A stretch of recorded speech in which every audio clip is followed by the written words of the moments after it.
What's up mga palangga? Thank you for watching this video. It's me again, JP, and welcome back to Diary ni Langga YouTube channel. If this is your first time watching our video, here in our channel, we're giving contents for self-improvement, life tips and tricks, and helpful reviews. And in this video mga palangga, we're going to clean the filter of this air conditioner Carrier compact inverter. Before we start mga palangga, set ko na yung expectation nyo na yung lilinisan lang po natin is yung kanyang filter, hindi po yung buong aircon. Kasi kapag magpapalinis ka ng buong aircon, so kailangan mo talaga siyang baklasin lahat, and it requires yung mga professional, yung mga naglilinis talaga ng aircon. At dahil hindi ko kaya yun, so lilinisan na natin in this video is yung filter ng ating Carrier compact inverter. So the first step mga palangga, of course, kailangan mo nating patayin at saka i-unplug yung ating air conditioner. So gamit tayo ng remote, turn off natin yan. Then after nyan is kailangan natin siya i-unplug sa socket. So ganito na yung itsura ng aming aircon after 3 months na walang linis. So yun, kita-kita ko na yung alikabok na lumalabas sa ano nyo, sa gilid-gilid. So, yung filter nyo daw mga palangga is makikita dito sa ilalim. Dito siya mabubunot. Ito, nakikita nyo tong handle na to. Ayan. So, kailangan natin siyang hilahin pababa. Oh. Wow! Kita mo yan. Diyan na nga ang dumi. So, hilahin ko lang siya pababa.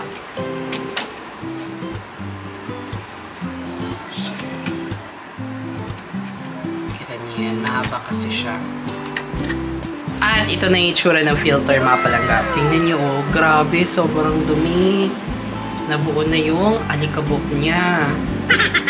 Grabe, oh. Tsaka natin. Ayan.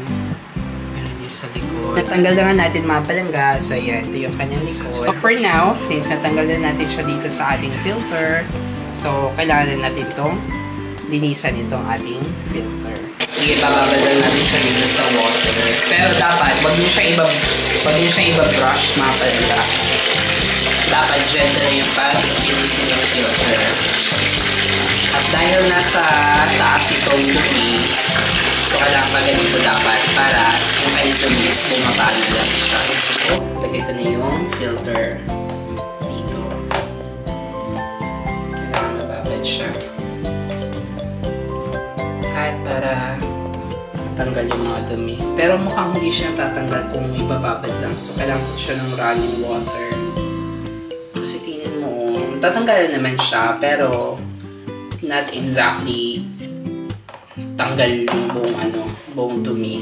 So, in this case mga palangga, gagamit tayo nitong ng shower para maano yung dumi. Oops. Pababa siya. Ayan, running water na yung gagamitin natin.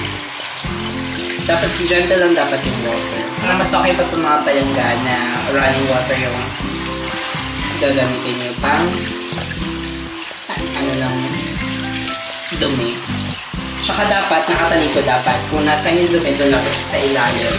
Para kapag binasa mo siya, pababa na yun. Natatanggal lang pababa yung mga dumi doon.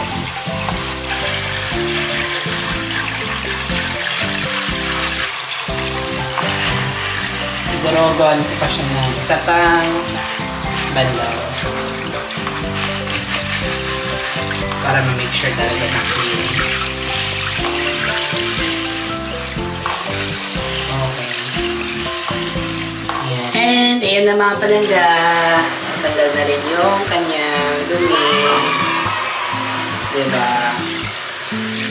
So nakikita ko dun sa mga maglinis, hindi siya dapat binabrush. Huwag nyo siya ipa-brush mga palangga kasi baka masira yung kanyang filter. Dapat water lang dapat siya. Ayan.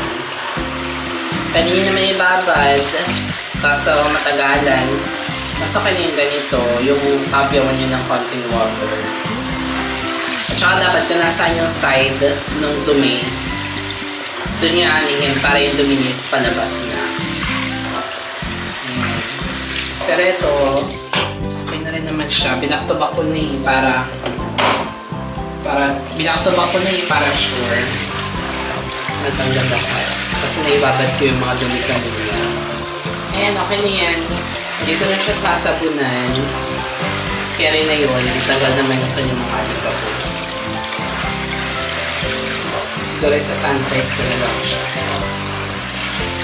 Okay, so okay na siya. Itanggal na yung kanyang dumi. So, papatuyuin lang natin siya.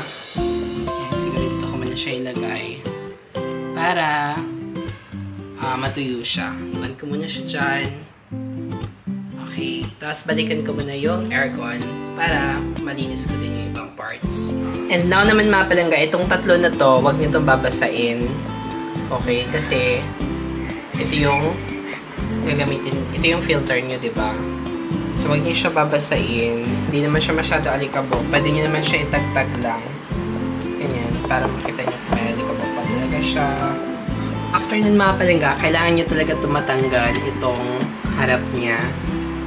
Kaso, natatakot ako, trinay kong tanggalin siya. Kasi sabi dito, sabi sa instruction, ipapress mo lang yung metal casing niya para matanggal mo siya. Ito. Kasi mas maganda kung matanggal mo to para kahit paano malinisan mo din itong kanyang harap. And then, may naka-attach dito doon sa na wire. So, kailangan nyo din yun i-unplug para matanggal yun siya ng buo.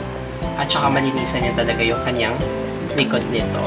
Pero dahil ngayon, hindi ko kaya. Trinay ko na, pero ayaw talaga. Sobrang kapit na kapit siya. Baka mamaya masira ko siya. So, ang gagawin ko na lang, linisan ko na lang ng tissue itong gilid niya, yung mga nakikita kong dumi.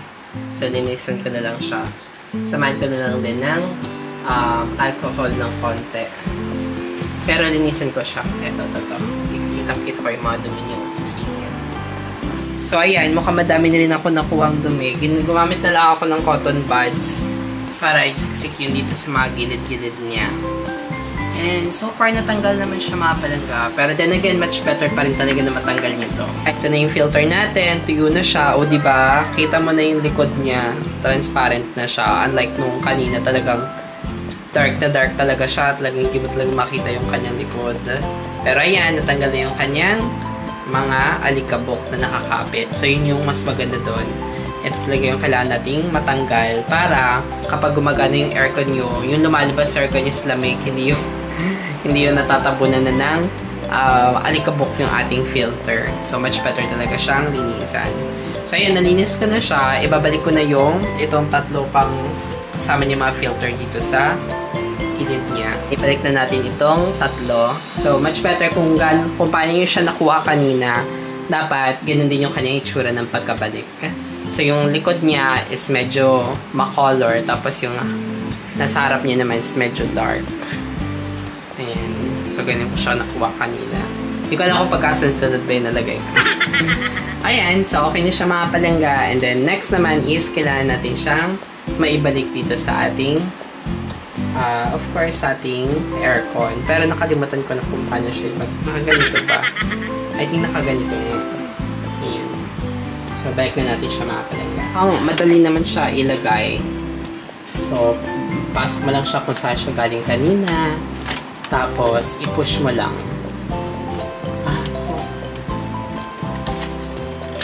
Ayan. Push mo lang siya. Push mo lang din. Tapos, ayan. Lock mo lang siya dito. Ayan. Kasi isa din. Okay. So, ayan.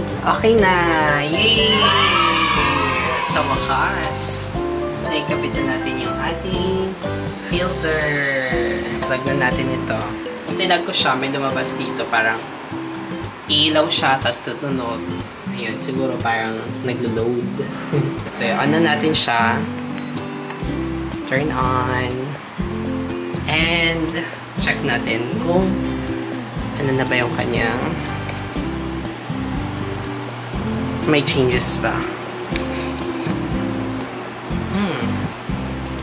Mukhang may changes na siya mga palangga. Medyo malakas-lakas na yung hangin niya. Diba?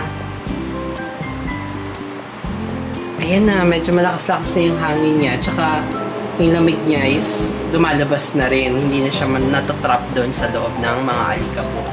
So, that's it, pansit mga palangga. Kahit pa paano, nalinisan na natin yung ating aircon. So, yun mga palangga yung pagtanggal ng filter. Kung mabot kayo support nito, please give this thumbs up and subscribe na din for more helpful videos like this. Thank you so much guys again for watching. It's me again, JP, and I will see you all on my next video. Bye!